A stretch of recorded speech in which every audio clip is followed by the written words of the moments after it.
ഈ ഒരു ഇൻഗ്രീഡിയൻറ്റ് ചേർത്ത് കടലക്കറി വെച്ച് നോക്കൂ. കറിക്ക് മണവും രുചിയും കൂടും. ഹായ് ഫ്രണ്ട്സ്, പുതിയ വീഡിയോയിലേക്ക് ഏവർക്കും സ്വാഗതം. ഇന്നൊരു അടിപൊളി ടേസ്റ്റിൽ കടലക്കറി അഥവാ ചണ മസാല ബട്ടൂരയും എങ്ങനെ ഉണ്ടാക്കാമെന്ന് നോക്കാം. അപ്പോൾ ആദ്യമായിട്ട് നമ്മളിതിനെ ഒരു ഗ്ലാസ് കടല എടുക്കുക, വെള്ളക്കടല.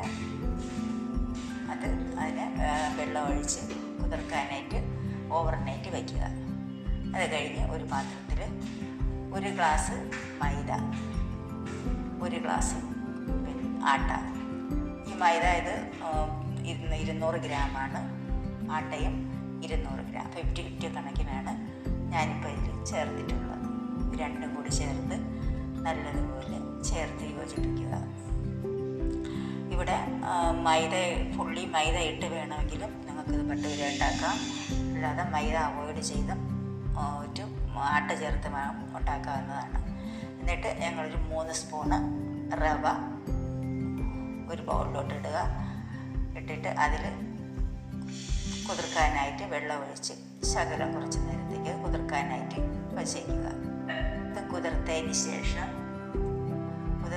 ശേഷം ഇതിലോട്ട് ഈ മാവിലോട്ട് ചേർത്ത് മിക്സ് ചെയ്യുക.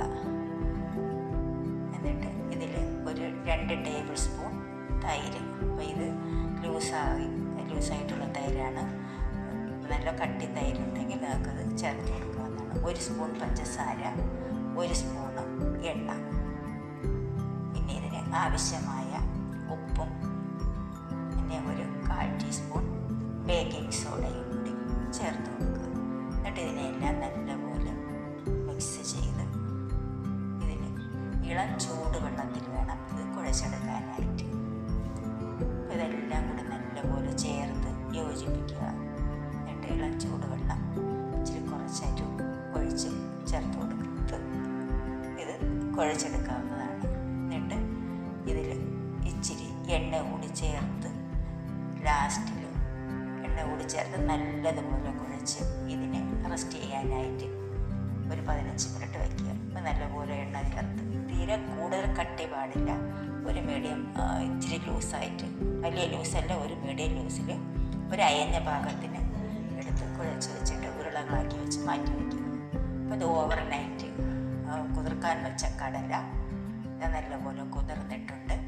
ഇതിനെ നല്ലപോലെ കഴുകി കുക്കറിലോട്ട് വെള്ളം തോർത്ത് ഇട്ട് കൊടുക്കുക. നല്ലപോലെ വെള്ളം തോർത്ത് ഇതിൽ കുക്കറിലോട്ട് ഇട്ടിട്ട് വേകാൻ